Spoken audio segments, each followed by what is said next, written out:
What's up, everybody? Welcome to Cat and Beats. We're going to be watching part 2 of this 11-part series. It's going to be releasing every single Thursday, so make sure you subscribe and click the little notification bell. And if you want to be extra awesome, like would be nice too. Anyway, in this part, what's going to happen is we're going to, or me from the past is going to go over the drums. Again, this was the hardest mixing thing I have ever done because of the sheer amount of tracks and things going on all at the same time. But regardless of that, and replacing all the third-party plugins and all the automation. Woo! Anyway, regardless of all that, let's have a little quick A and B, and then I'll start off past Guido. That is less bald than the one from now. Anyway, let's have an A-B. First, start on it like this.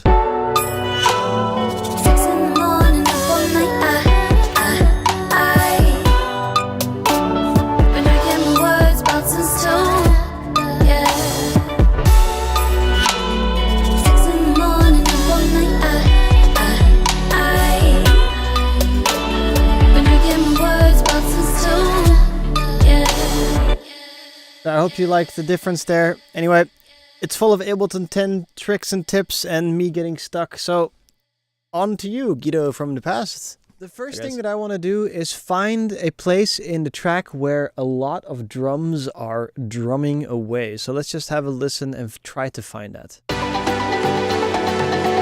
So we're just looking at the drum group now. So as we can see, this is the drum group, and I mixed it. I put it like that on purpose. So. Oh wow! I didn't even know that was in there. Let's try the verse.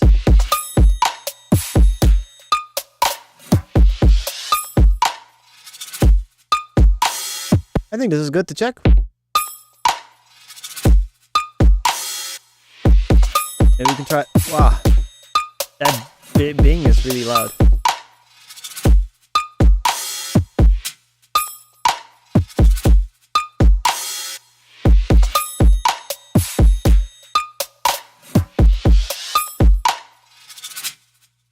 Okay, cool. Let's start with a 4-bar loop over here because quite a lot of stuff is happening, and we're gonna first.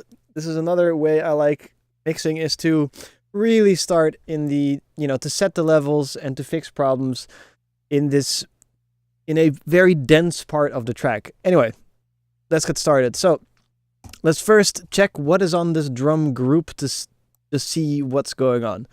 We have a neutron device turned off. We have a CLA 2A, which is a slow compressor, and we have isotope trash 2, not to mention a hell of a lot of stuff in here as well. So let's figure out, and volume automation. Okay, if for volume automation to do that in Ableton 10, the only thing you have to do is press A.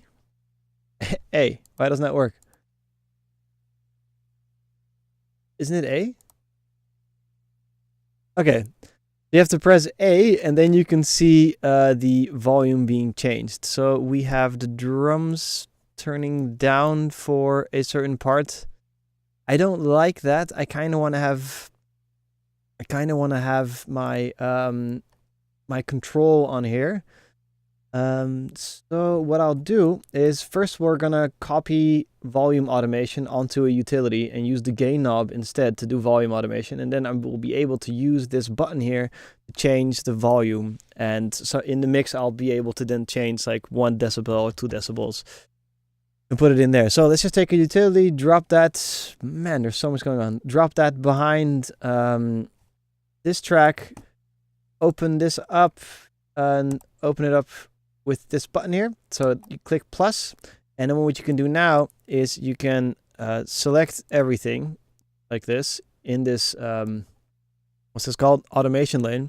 You press copy, and you press on the gain knob, and you select the same part, about somewhere there, and you press Command V, and now we have gain into the utility. So we should, wow, this is 18 dB gain.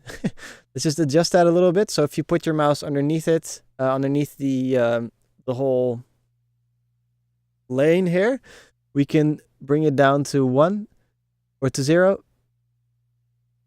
There you go. My God.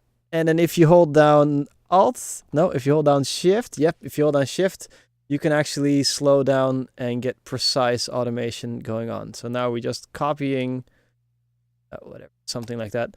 We're just copying the automation here. So this is now going to be automation copy. Always write whatever you're doing. You can do that with Command R, and you just write what it is. And that means that I can now delete this. So you can press Command Delete, and then you'll delete the automation, right? Wow. Okay. Well, I have a Hackintosh, so that doesn't work on my on my Microsoft keyboard. Anyway, we have the automation here. Great. Let's work with this part now, and let's turn things on and off. And things meaning the CLA2A. And let's also go into the mastering chain and turn that off too.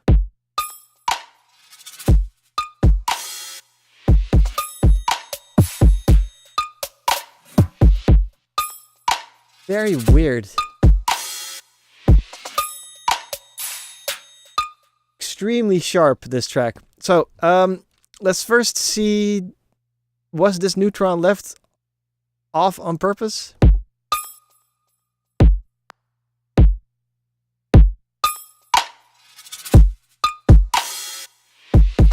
No, we can delete that. So then we have a CLA2A, which is a very odd thing to do, because what this actually is normally used for is for vocals that evolve very slowly. Because it has a very slow attack and release time, this compressor, what happens is that it is mostly used for volume automation, because that's what a compressor is. It's just volume automating. And this one does it in a transparent way, so you don't really notice volume automation. But with drums, because it's such a slow attack and specifically such a slow release, it won't be able to release and go all the way back down to 0 again. See? So you're kind of just choking your drums with a CLA2A. So I'm not going to be copying this in the drum section. I'll be using a glue compressor instead to make it pop more, if anything. Let's just delete that. We don't need that. Let's just check what this is. This EQ, what this is doing. The volume is really going down, so let's just bring that back up. That was very strange. Look at that. All right, let me just check this volume automation here. That okay? Weird.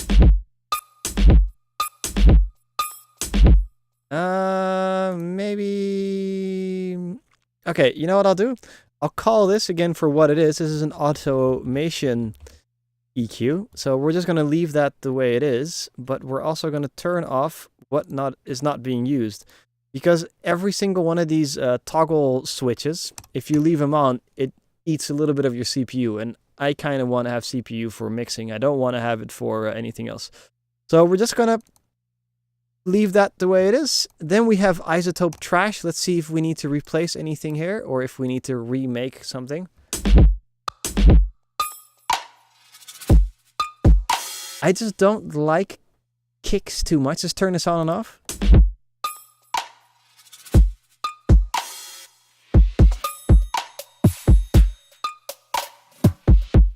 That sounds a lot better, doesn't it?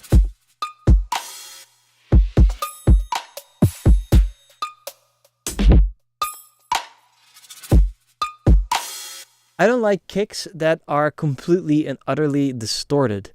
And I know this was the choice of the artist to have a distorted kick, but not really, I think, benefiting the soft vocals and these soft pads that are happening. It shouldn't have a soft, it should have more of a, so it kind of becomes sexy and not like, like gabber music, like, let me just stab you in the face. So I don't really like that. That's a little bit better. Well, let's just delete this because I'm not allowed to use any Ableton, any third-party plugins anyway, so ha ha! Jimmy Ka. Let's also see what's... Wow, look at what's on here. We have an EQ8 on the kick drum. Wow, look at that. I'm happy this was turned off. Wow.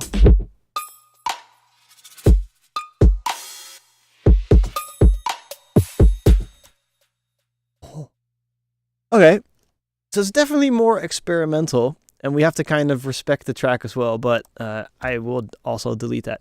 Let's replace this kick drum with another kick drum, and I'm going to be just to experiment, because I think this track could do with a little bit of a nicer kick drum to begin with. So we press Command-Shift-T, right?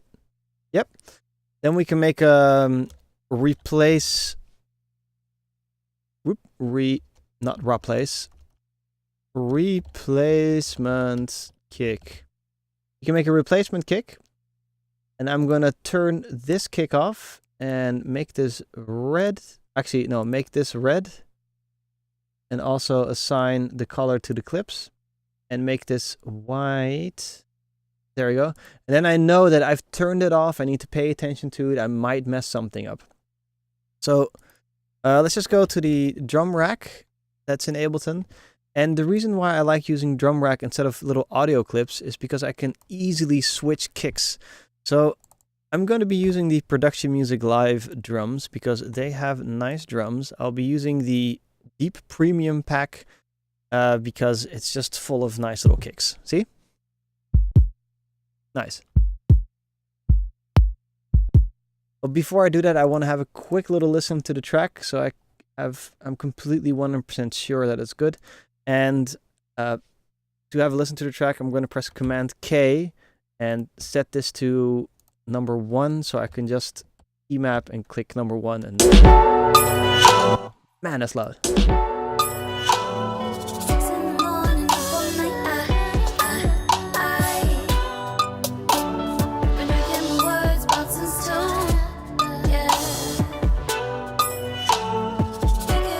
Man, that is so loud. So let's replace that with something oomphy instead of like so sharp. I kind of like this one, so let's just put that in here. There. Let's get a couple of them. That's kind of nice to have like a really thick kick just to see what the difference would be. Let's get an experimental kick one too.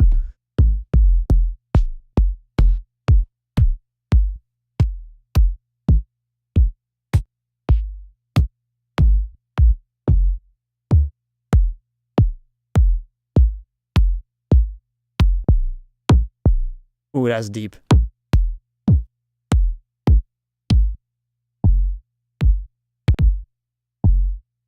Okay, let's just try that one as well, just to see. It's a little bit experimental, but maybe it will work. Who knows? But let's just first try it with this one, because then we have a normal kick. So let's put in a... what's it called?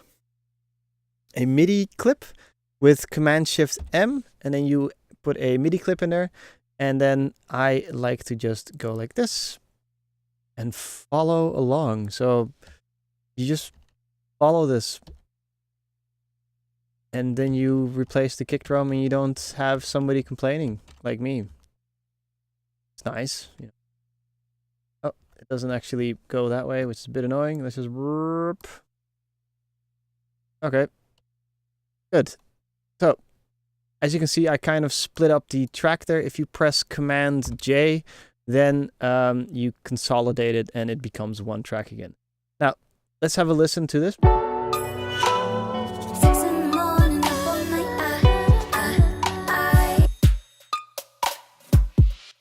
Sounds kind of nice. Let's loop that with Command L.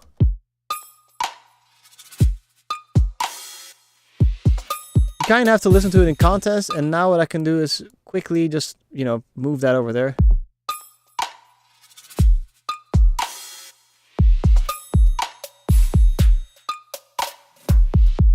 That's nice. Let's try the experimental one, you know.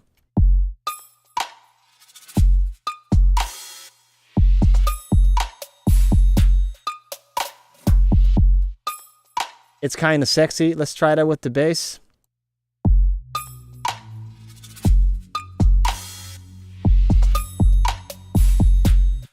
It's dirty. It's an experimental one. I'm gonna go with the experimental one because I think that Yosei, this track, could be more of an experimental track to begin with. Now, anyway, we have the replacement kick, so now we finally have a track that will work. Next up is we're going to just double check if this replacement kick is one, in phase, so we can only listen to the side of the kick drum. Sounds good. Let's listen to the mid.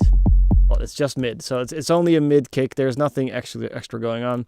And to confirm that, you can go over on the cat checker. And if you want to have the cat checker as well, go to the previous video. And let's just also turn everything off so that I don't have to.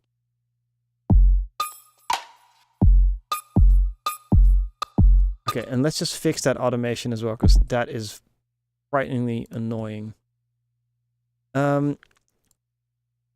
Do that instead. And check that in the side. Ooh, there is a little thump going on in the side. Do you see that? So there is a tiny little bit of information going on very deep around, what is this? I have no clue how many hertz it is. This is a new, around 50 hertz. We have a little bit of side information that could become annoying as hell. So let's use the new utility plugin and fix that as well. So the new utility plugin, you can mono the bass. And basically we can just press bass mono beneath 100 hertz. And we have no more problem in the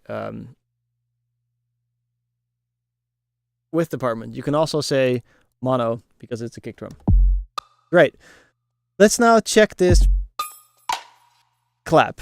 And we're going to just Command L, this little part, and turn off the cowbell and slowly turn things on, by the way. I'm just going to put that underneath because the cowbell will be the next part.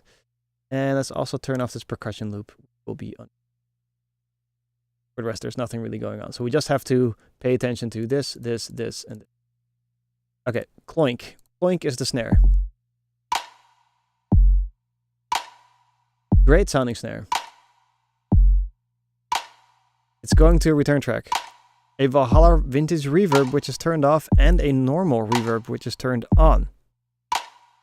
Why is that happening? Let's check this out. Okay, well, luckily enough, the guys from Yosei Call Me already turned off the Valhalla vintage reverb, so we can just delete that. We can delete the utility plugin behind as well. And this is being sent to here, and so this will be called a reverb. But I'm going to be doing that a little bit later. I'm going to just disable send for now. And we're just going to listen to the cloink by itself. Great. Thank you. So now we're going to listen to the mid. It kind of falls dead. So I'm going to be doing some mid-side EQing because I want the top end of this cloink to actually come and be in the middle instead. So let's just get an EQ 8. I like the EQ 8s. I actually use it all the time. We do not need lower information. Let's get this a stereo mid-side. Okay, let's go to the side. Again, we really don't need no stereo information.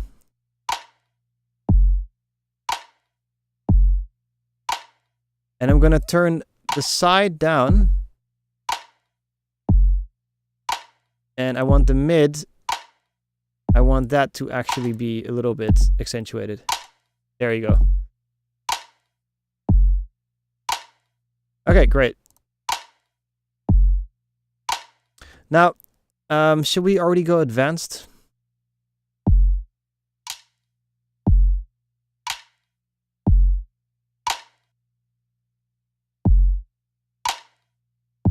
Does it hurt your ears?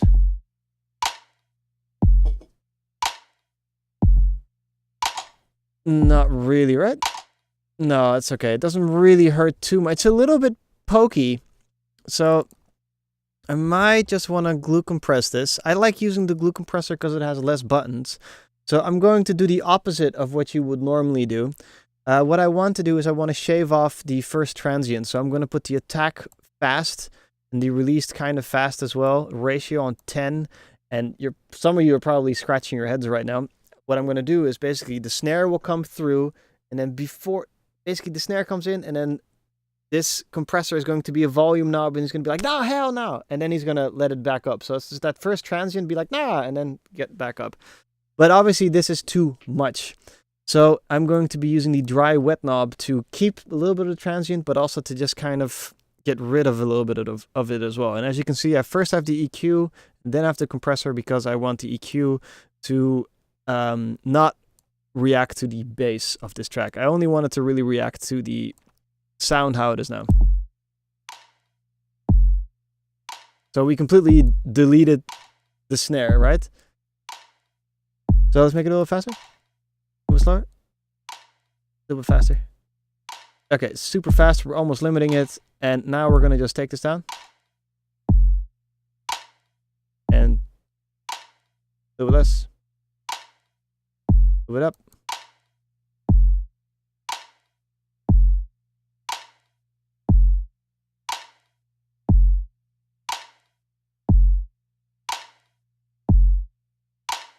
Okay. And I think with Ascend, that is going to sound nice. And I'm not going like, oh, that's a little bit too much anymore. Now it's just a thicker snare. Next, we have a cowbell. It says moo. More cowbell. Guy knows, man. And we have automation again. So let's check what is going on with the automation. Not much, except for one big... Wow, this is not turned on. This is so weird. Oh, it's turned off. So we can delete the automation. Thank God. Delete automation. Because I tend to use effects for that instead. Effects sends. Okay, let's just disable this for now as well, because we're just trying to get the dry channel to sound good. Again, on this cowbell, there is no EQ, so there's quite a lot of low-end buildup. And in the first video, you saw that the low end was chocked full of stuff. So we really don't need that.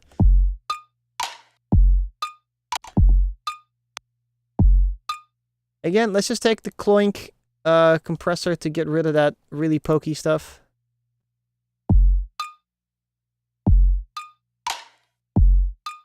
So now it's become a wink instead of a doink. Nice. I can live with that. Let's check the stereo.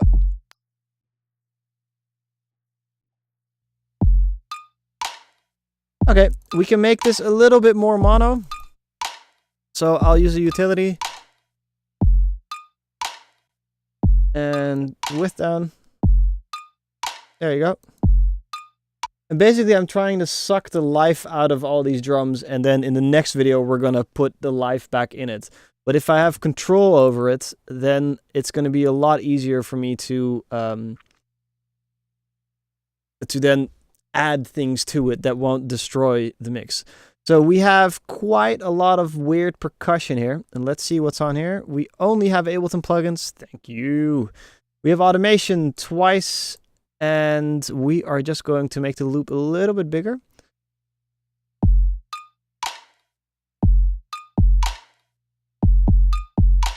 Okay, I'm gonna just also adjust this. The kick drum is a little bit too loud, so I'm just gonna put the volume back. And I'm listening at the same time, so that's why sometimes I stop talking.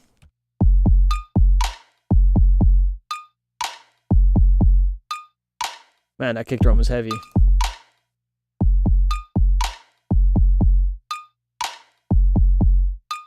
And let's make these boom, boom, boom. Let's make these a little bit softer, so it's like a bit more like a normal drummer. And I saw that he had that in his track as well. So let's just do that.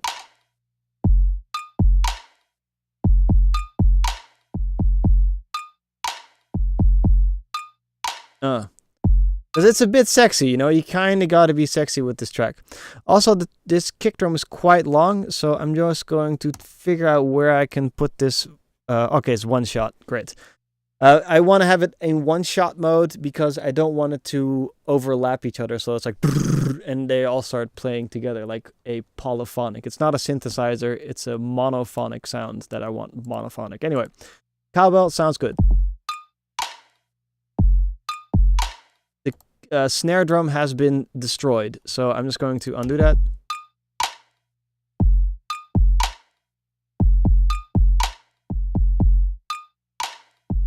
Okay, let's get this a little bit less.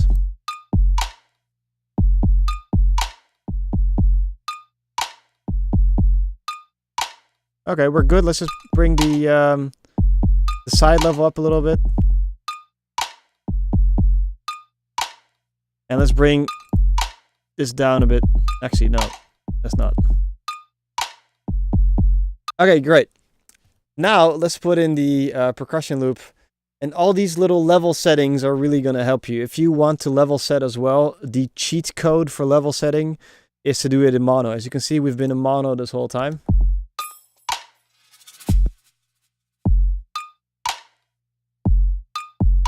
And in mono, it's easier to set the levels. Anyway, let's make this on mid-side mode as well. Oh. And get that right too.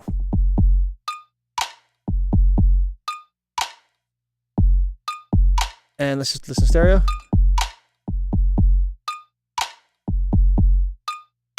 Okay, percussion time.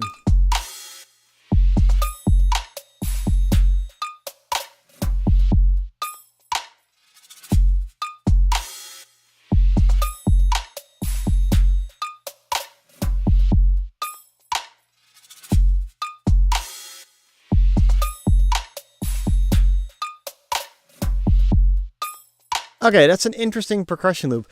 I'm going to attack that percussion loop in the next one because there's a few sends here, and I need to just run out because my dog is barking behind me outside the studio, and I want to just quickly go walk my dog. Anyway, make sure to subscribe to the channel and share this with somebody who also wants to mix in Ableton Live 10, because then it would catch some speed. Click the little notification bell if you want to see the rest of the series. And in part 3, we are going to do the percussion loop, and we're going to discuss sends and make this track, these drums come alive a little bit more, instead of be so timid as they were. Timid. So bop, bop, bop in your face. Take care, guys. See you in a bit, okay? Cheers.